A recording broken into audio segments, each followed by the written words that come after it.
Hi, we've been talking about ways that we are still affected by popularity and why popularity is so important.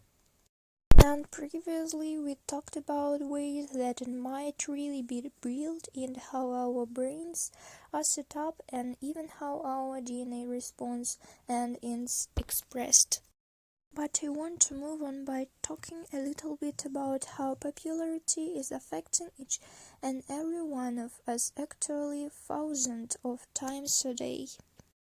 Specifically, we are going to talk about how your experience with popularity when you were younger affect a lot of the ways that we think about our social experience.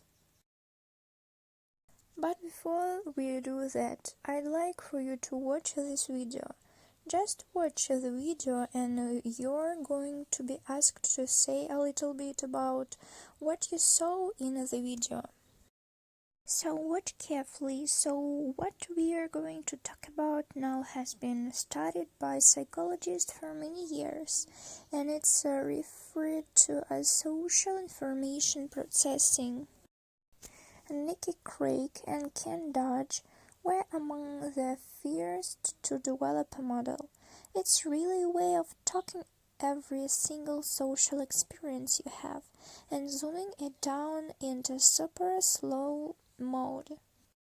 So if you were to try and think about all of the tiny little unconscious processes that are happening between the moment that you see something and the moment that you respond, you would divide them up into a few different steps. So, the first thing that happens is that there's an event. This could be a big event like someone breaks up with you, or it could be a tiny little event like you're walking through a crowd and someone nods at you. Very subtle. It turns out that it's harder for us to respond to that event. There are many little steps that happen, and the first one is whether or not we encode that event. So, for instance, if you were walking through a crowd and someone nodded at you might not even notice it. You might be looking at somebody else, or you might be looking at your phone, answering emails, or you might be assuming that no one is interested in looking at you.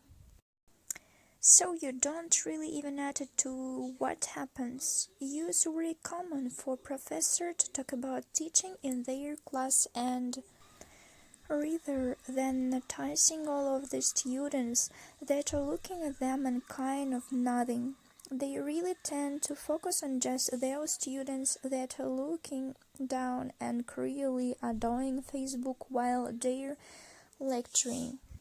That's a really great example of cue coding. The idea that they tend to even just notice something more than others and actually don't even see the other things in their visual field at all. Well, once we see something, once we've encoded something and we've said that our brains has brought it to some attention to us, then we have to interpret it as that we've seen or heard or felt. And we call that cue interpretation. And there are many different ways that we might interpret what is it that we've just encoded. And we'll talk about it more in just a second. Well, after we've interpreted something, then again really fast and closely, we don't even realize that we are doing it. We then decide what is our goal. What are we hoping to achieve in this particular situation? And that becomes an important step called goal clarification. Once we have a goal, we come up with a variety of possible things that we could do to respond. We select one of those responses. Again, super fast, we're not even aware we're doing it, and then we follow through on that with response enactment. So in other words, we decide to act out what is it that we say, that we through reader that we wanted to do. And once read response that often produces a new event. So for instance, if this all started by someone nodding at you end up deciding to nod back. That might lead to them waving or saying hi, or something like that.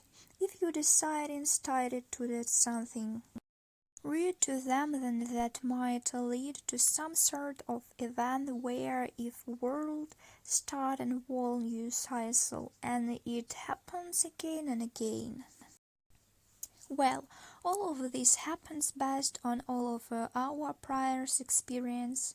So every single experience that we've had socially is started in a database.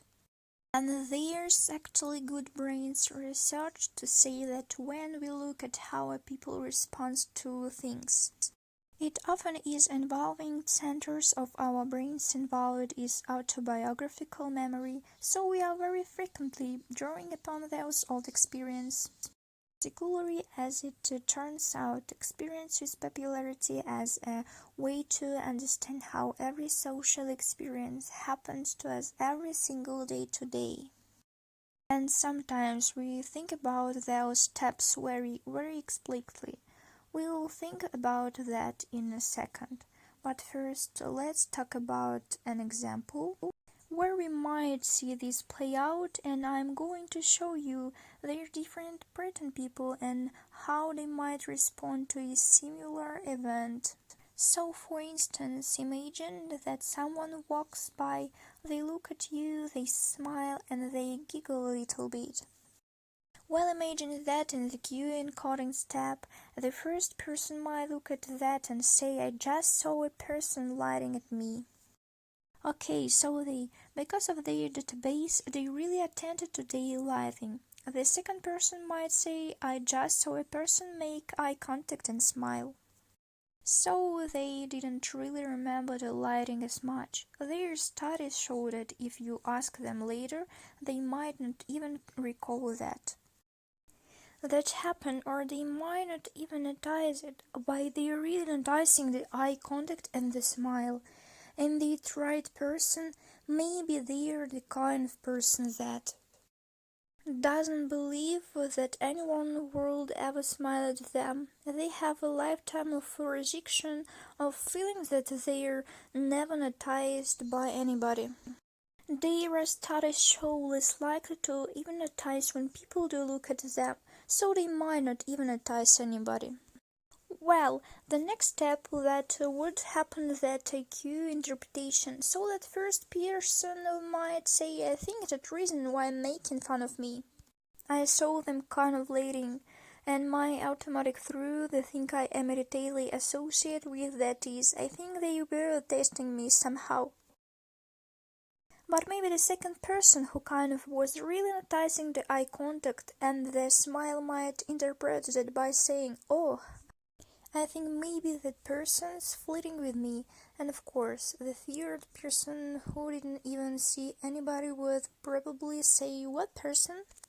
I don't even know what you're talking about, so that's the end of them. The next step would be goal clarification. So if you believe that someone has just tasted you, that first person might say, well, in this situation I want to assert my dominance. I really want to make sure that people don't test me and they know that I'm not the kind of person that should really be treated that way. So maybe that's their goal. But someone else might say, oh well, I'm actually scared. They test me and I'm a little bit frightened, or I feel really impressed or depressed, so I'm going to go withdraw. I really want to get out of this situation. That might be a different goal. The second person who saw the exact same event as something that had to do with a flirting might say, oh, wow, they seem pretty hot. I want to date them, so that might be their goal in that situation. So their goal then lead to a variety of possible responses and automatically in. So when thinking of all their possible responses, the first person might say, well, I could walk over and hit that person. I could scream out at them, oh yeah, kind of like don't do that to me, or I could throw something at them or something like that. While the second person who thinks, oh, I think I'm being flirted with, and my goal here is to try and get a date out of this. They might walk by that person, give them a smile back. They might scream out to them, oh yeah. Or they might go hand them their number or say that they want to text them or something like that. So usually offer we scan all of the possible things we can do. We come with our response. We decide, okay, person number one, say, I'm going to go throw a book at them. Person number two might say, well, I've decided I should just smile at them. That's the best way to handle it. Interestingly, just because we decided on what it is that we are going to do, that doesn't mean that's actually what we do. A lot of us have really good interactions to do several things, but when we actually go and do it, it comes out a little bit different than we expected. So the person that decided to throw their book might decide to also scream out at the same time, take that. Whereas the second person might decide to smile back and also say something like, hey, how's it going? Or something like that. So their steps are happening really quickly, and what's interesting is that the reason why there's things occur because of the experience we've had before, and specifically the experience we've had with popularity. What we've learned is that we can predict how people will account things, how they will interpret things, and so on. What goals they'll make and what responses they consider select and then act, all based on how popular they were as younger kids. That creates a temple way of us interpreting with the world, and it affects us thousands of times a day. Sometimes we think about this very seriously and specifically. So for instance, imagine you've gone on a first day there, maybe some of their steps that you've debated about or ruminated about forever. What did they mean by the text, and does that mean they like me or they don't like me, and what should I do? Should I say that back? Should I put a little emoticon, or does it seem I'm trying too hard? All of there are ways that we think very specifically about their steps, and even obsess over it sometimes, and that shows us that we really are engaging in their steps by remember most of the time it's happening automatically without us even realizing them.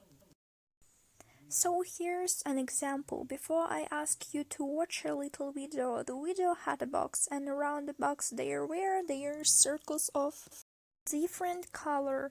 It would have been perfectly appropriate to respond to that video that what you saw were their colors and the box. But most of tend to anthropomorphize that video. We tend to see story, but what story we see, the ways that we interpret the stimulus.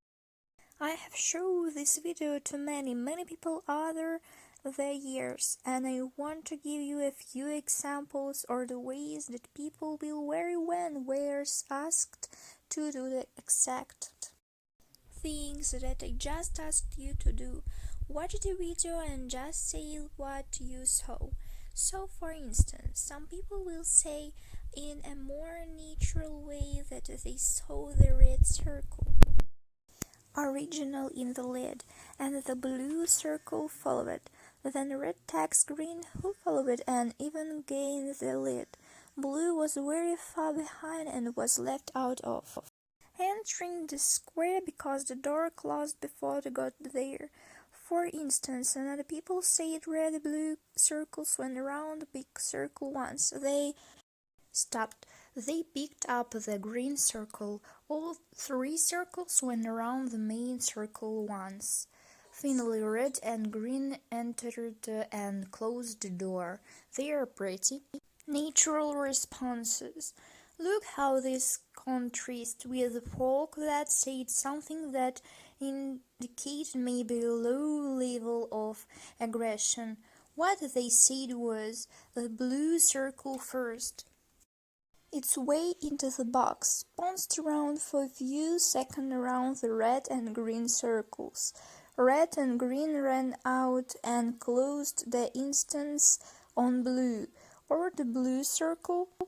The risk to make others include him. He broke into the square and moved toward them.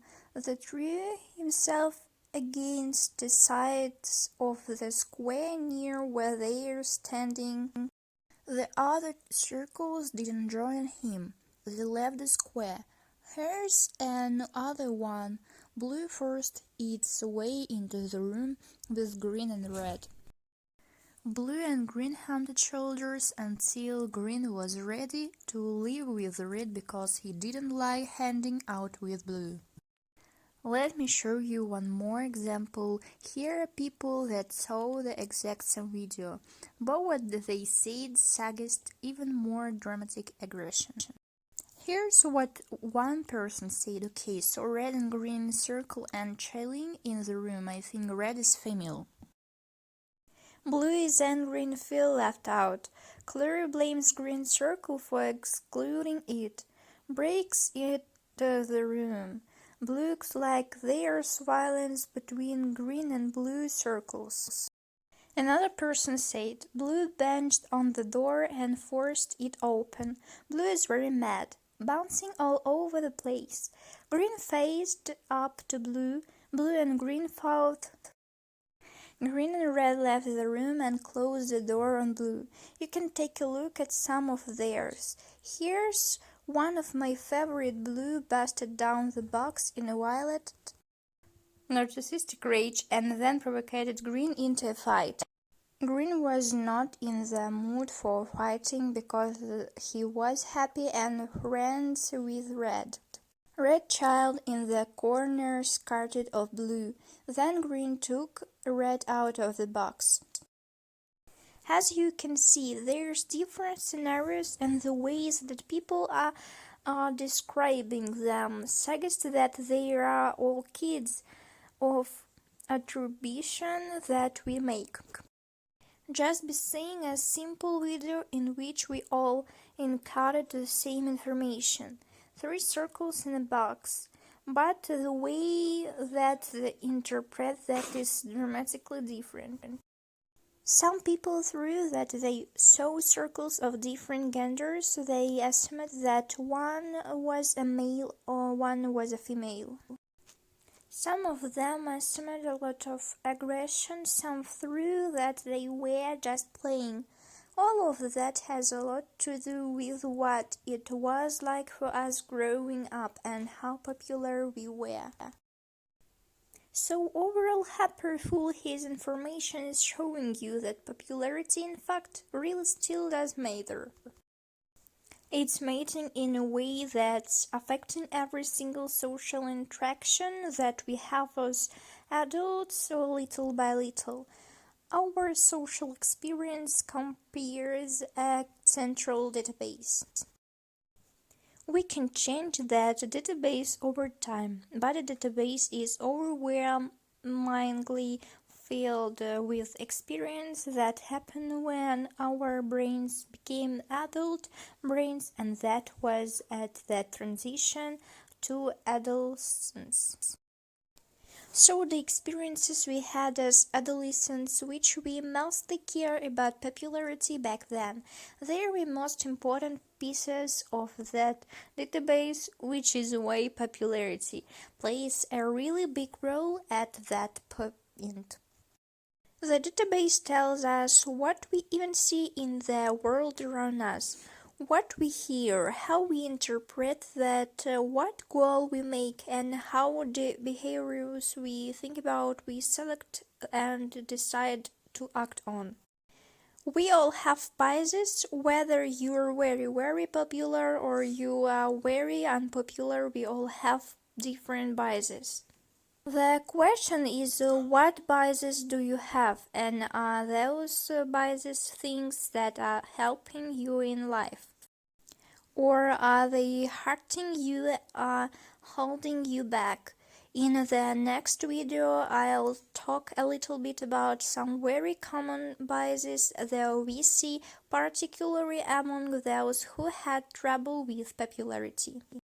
And we'll talk about how those biases have affected people in adulthood.